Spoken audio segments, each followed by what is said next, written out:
জয় শ্রীকৃষ্ণ। রাধে রাধে।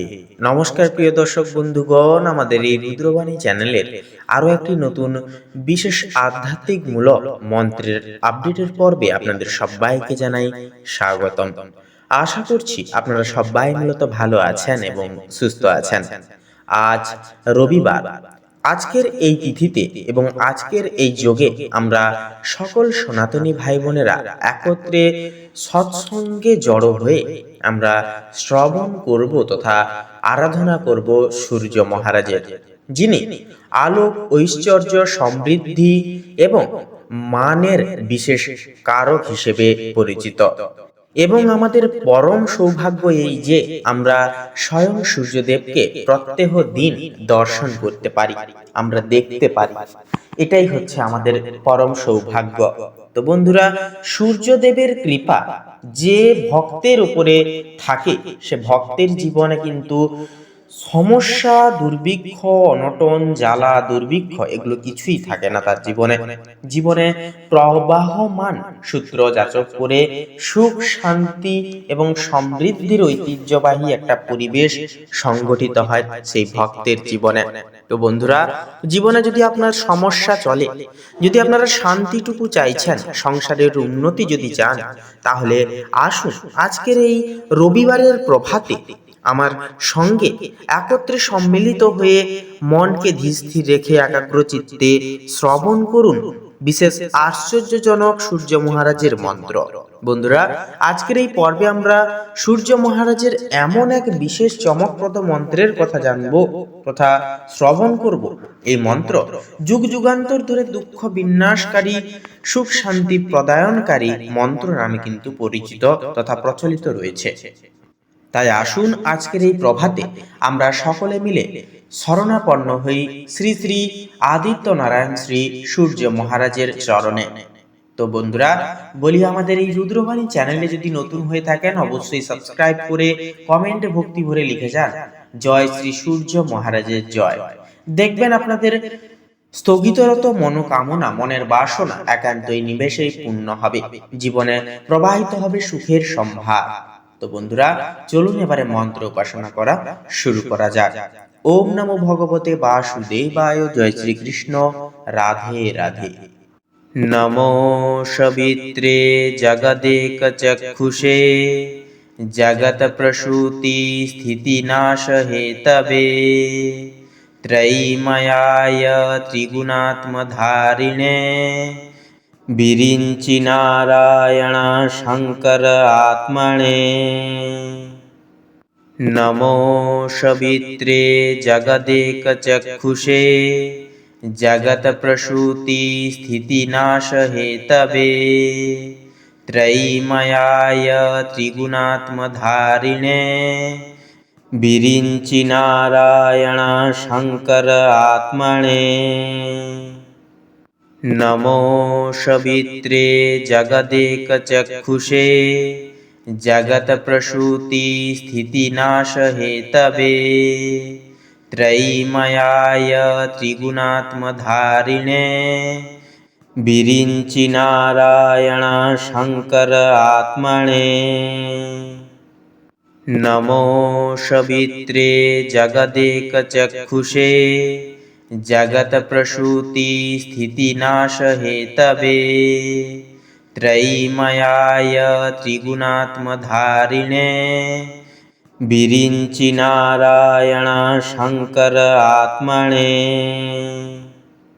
নমো সবিত্রে জগদেক চক্ষুষে জগত প্রসূতি স্থিতি নাশ হেতবে ত্রৈময়ায় ত্রিগুণাত্মধারিণে বিরিঞ্চি নারায়ণ শঙ্কর আত্মনে।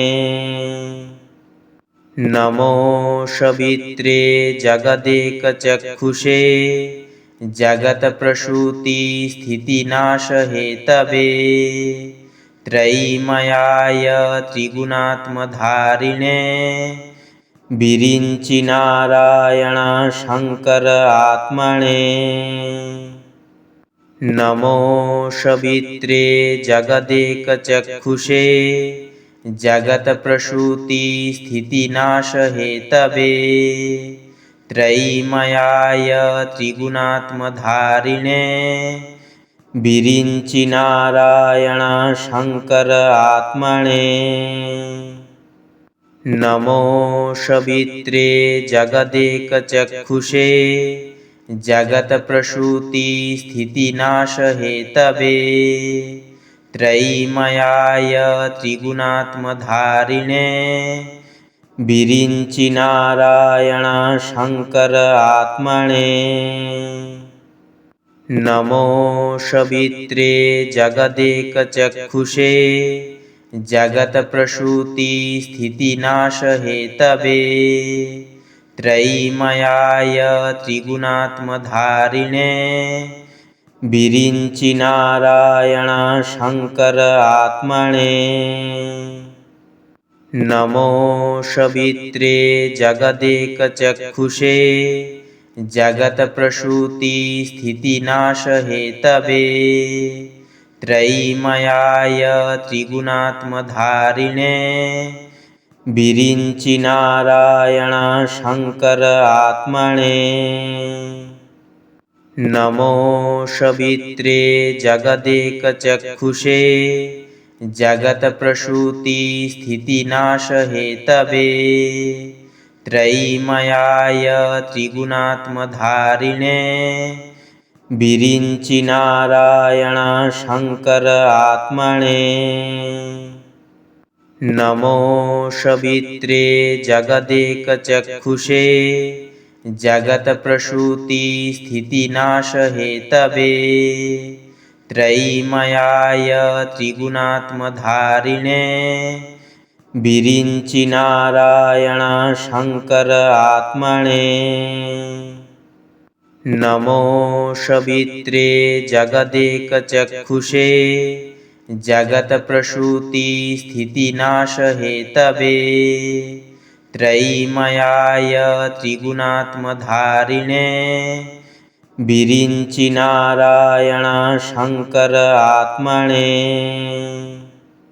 नमो सवित्रे जगदेकचक्षुषे जगत प्रसूति स्थितिनाश हेतवे त्रयीमयाय त्रिगुणात्मधारिणे विरिञ्चि नारायण शंकर आत्मने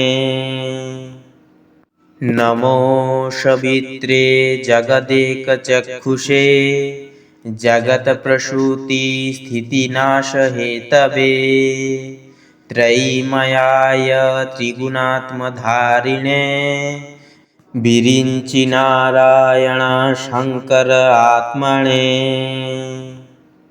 नमो सवित्रे जगदेकचक्षुषे जगत प्रसूति स्थितिनाश हेतवे त्रयीमयाय त्रिगुणात्मधारिणे विरिञ्चि नारायण शंकर आत्मने नमो सवित्रे जगदेकचक्षुषे जगत प्रसूति स्थितिनाश हेतवे त्रयीमयाय त्रिगुणात्मधारिणे विरिञ्चि नारायण शंकर आत्मने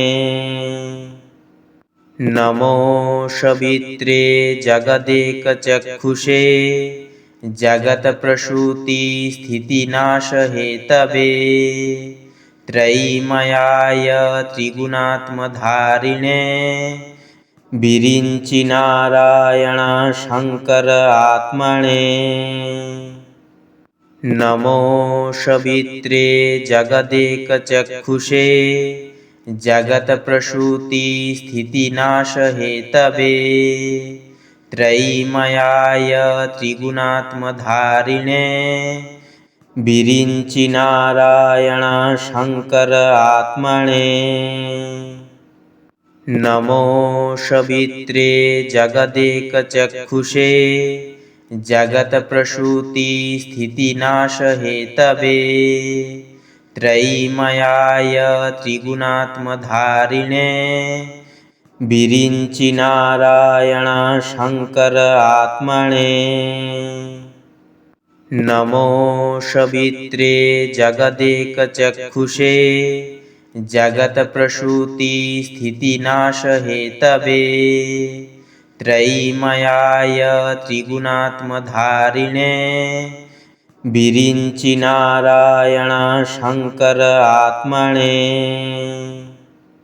नमो सवित्रे जगदेकचक्षुषे जगत्प्रसूति स्थितिनाशहेतवे त्रयीमयाय त्रिगुणात्मधारिणे विरिञ्चि नारायण शङ्कर आत्मने। नमो सवित्रे जगदेकचक्षुषे जगत्प्रसूति स्थितिनाशहेतवे त्रयीमयाय त्रिगुणात्मधारिणे विरिञ्चि नारायण शङ्कर आत्मने। नमो सवित्रे जगदेकचक्षुषे जगत्प्रसूति स्थितिनाशहेतवे त्रयीमयाय त्रिगुणात्मधारिणे विरिञ्चि नारायण शङ्कर आत्मने।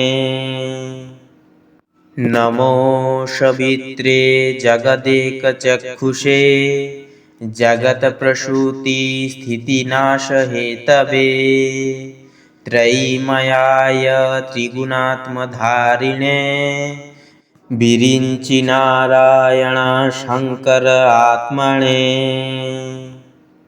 नमो सवित्रे जगदेकचक्षुषे जगत्प्रसूति स्थितिनाशहेतवे त्रयीमयाय त्रिगुणात्मधारिणे विरिञ्चि नारायण शङ्कर आत्मने। नमो सवित्रे जगदेकचक्षुषे जगत्प्रसूति स्थितिनाशहेतवे त्रयीमयाय त्रिगुणात्मधारिणे विरिञ्चि नारायण शङ्कर आत्मने। नमो सवित्रे जगदेकचक्षुषे जगत्प्रसूति स्थितिनाशहेतवे त्रयीमयाय त्रिगुणात्मधारिणे विरिञ्चि नारायण शङ्कर आत्मने। नमो सवित्रे जगदेकचक्षुषे जगत्प्रसूति स्थितिनाशहेतवे त्रयीमयाय त्रिगुणात्मधारिणे विरिञ्चि नारायण शङ्कर आत्मने। नमो सवित्रे जगदेकचक्षुषे जगत्प्रसूति स्थितिनाशहेतवे त्रयीमयाय त्रिगुणात्मधारिणे विरिञ्चि नारायण शङ्कर आत्मने।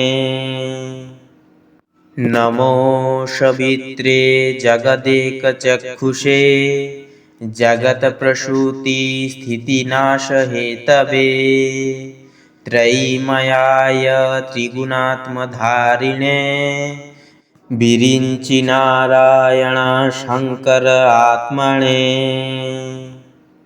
नमो सवित्रे जगदेकचक्षुषे जगत्प्रसूति स्थितिनाशहेतवे त्रयीमयाय त्रिगुणात्मधारिणे विरिञ्चि नारायण शङ्कर आत्मने।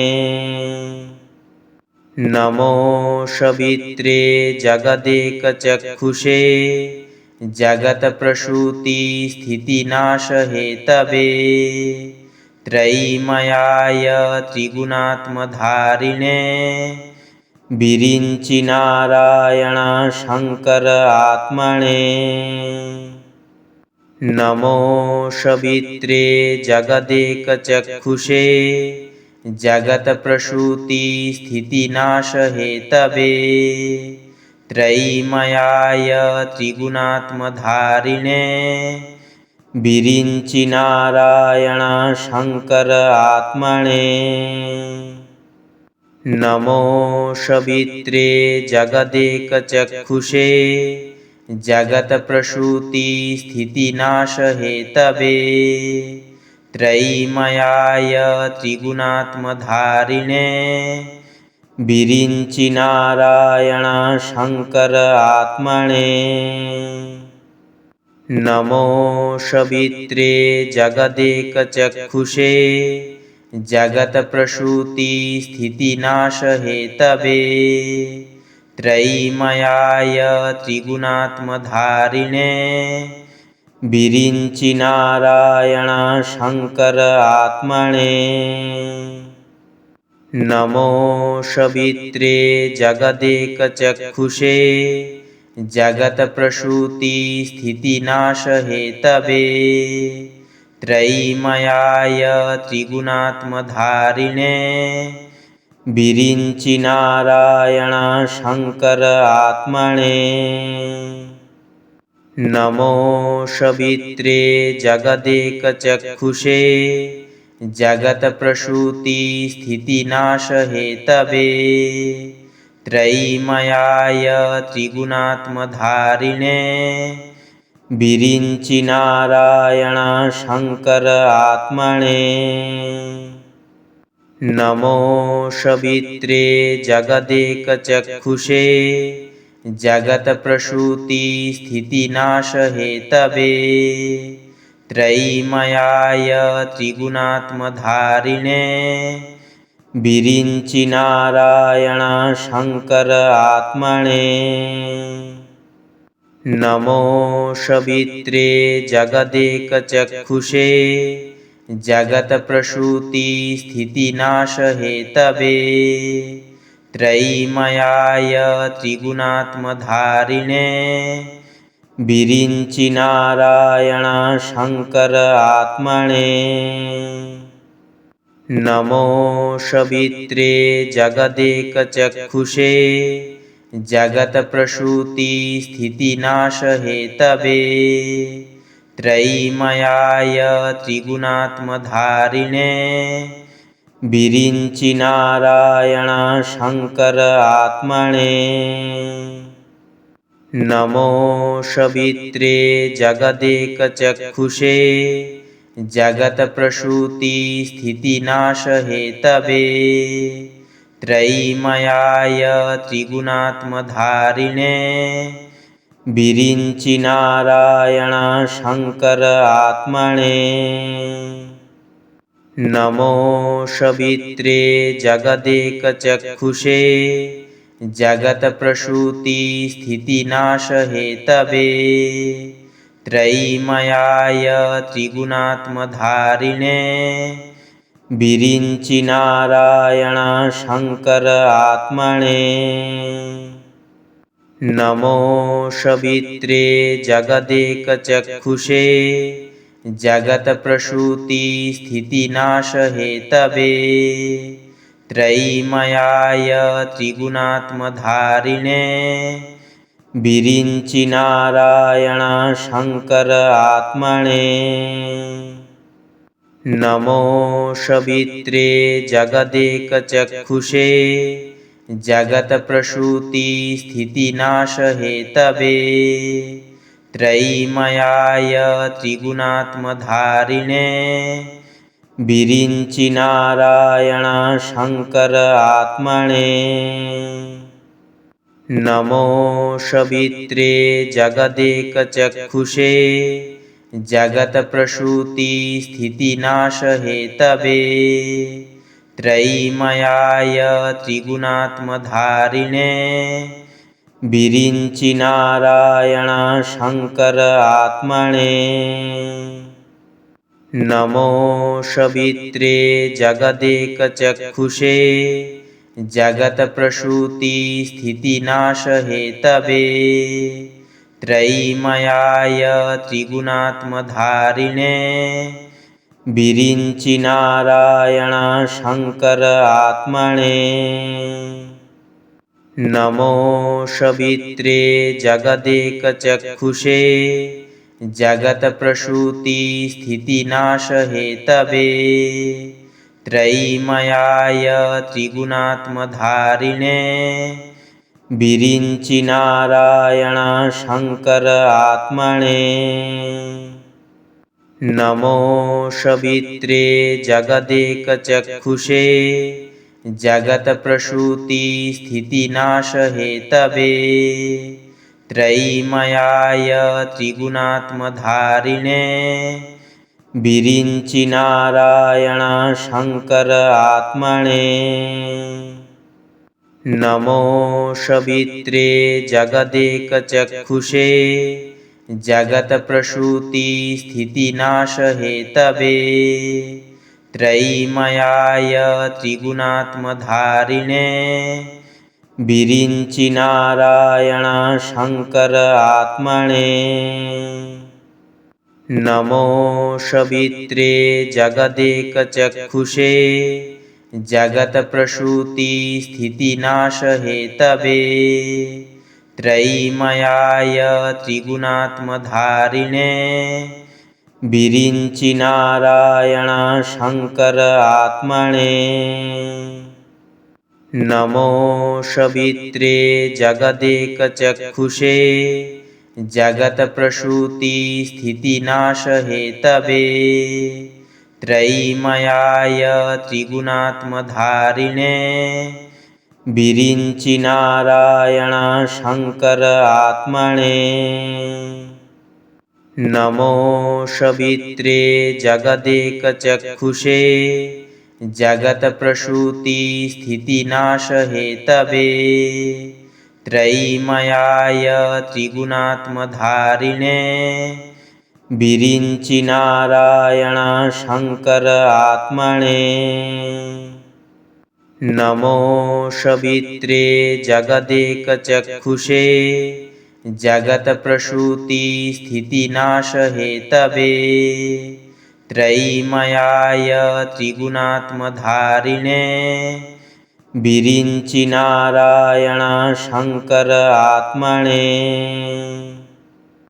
नमो सवित्रे जगदेकचक्षुषे जगत्प्रसूति स्थितिनाशहेतवे त्रयीमयाय त्रिगुणात्मधारिणे विरिञ्चि नारायण शङ्कर आत्मने। नमो सवित्रे जगदेकचक्षुषे जगत्प्रसूति स्थितिनाशहेतवे त्रयीमयाय त्रिगुणात्मधारिणे विरिञ्चि नारायण शङ्कर आत्मने। नमो सवित्रे जगदेकचक्षुषे जगत्प्रसूति स्थितिनाशहेतवे त्रयीमयाय त्रिगुणात्मधारिणे विरिञ्चि नारायण शङ्कर आत्मने। नमो सवित्रे जगदेकचक्षुषे जगत्प्रसूति स्थितिनाशहेतवे त्रयीमयाय त्रिगुणात्मधारिणे विरिञ्चि नारायण शङ्कर आत्मने। नमो सवित्रे जगदेकचक्षुषे जगत्प्रसूति स्थितिनाशहेतवे त्रयीमयाय त्रिगुणात्मधारिणे विरिञ्चि नारायण शङ्कर आत्मने। नमो सवित्रे जगदेकचक्षुषे जगत्प्रसूति स्थितिनाशहेतवे त्रयीमयाय त्रिगुणात्मधारिणे विरिञ्चि नारायण शङ्कर आत्मने। नमो सवित्रे जगदेकचक्षुषे जगत प्रसूति स्थितिनाश हेतवे त्रयीमयाय त्रिगुणात्मधारिणे विरिञ्चि नारायण शंकर आत्मने नमो सवित्रे जगदेकचक्षुषे जगत प्रसूति स्थितिनाश हेतवे त्रयीमयाय त्रिगुणात्मधारिणे विरिञ्चि नारायण शंकर आत्मने नमो सवित्रे जगदेकचक्षुषे जगत प्रसूति स्थितिनाश हेतवे त्रयीमयाय त्रिगुणात्मधारिणे विरिञ्चि नारायण शंकर आत्मने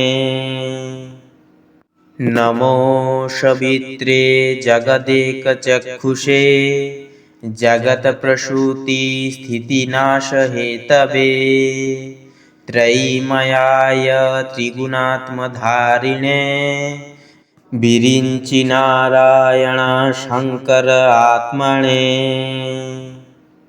नमो सवित्रे जगदेकचक्षुषे जगत प्रसूति स्थितिनाश हेतवे त्रयीमयाय त्रिगुणात्मधारिणे विरिञ्चि नारायण शंकर आत्मने नमो सवित्रे जगदेकचक्षुषे जगत प्रसूति स्थितिनाश हेतवे त्रयीमयाय त्रिगुणात्मधारिणे विरिञ्चि नारायण शंकर आत्मने नमो सवित्रे जगदेकचक्षुषे जगत प्रसूति स्थितिनाश हेतवे त्रयीमयाय त्रिगुणात्मधारिणे विरिञ्चि नारायण शंकर आत्मने नमो सवित्रे जगदेकचक्षुषे जगत प्रसूति स्थितिनाश हेतवे त्रयीमयाय त्रिगुणात्मधारिणे विरिञ्चि नारायण शंकर आत्मने नमो सवित्रे जगदेकचक्षुषे जगत प्रसूति स्थितिनाश हेतवे त्रयीमयाय त्रिगुणात्मधारिणे विरिञ्चि नारायण शंकर आत्मने नमो सवित्रे जगदेकचक्षुषे जगत प्रसूति स्थितिनाश हेतवे त्रयीमयाय त्रिगुणात्मधारिणे विरिञ्चि नारायण शंकर आत्मने नमो सवित्रे जगदेकचक्षुषे जगत प्रसूति स्थितिनाश हेतवे त्रयीमयाय त्रिगुणात्मधारिणे विरिञ्चि नारायण शंकर आत्मने नमो सवित्रे जगदेकचक्षुषे जगत प्रसूति स्थितिनाश हेतवे त्रयीमयाय त्रिगुणात्मधारिणे विरिञ्चि नारायण शंकर आत्मने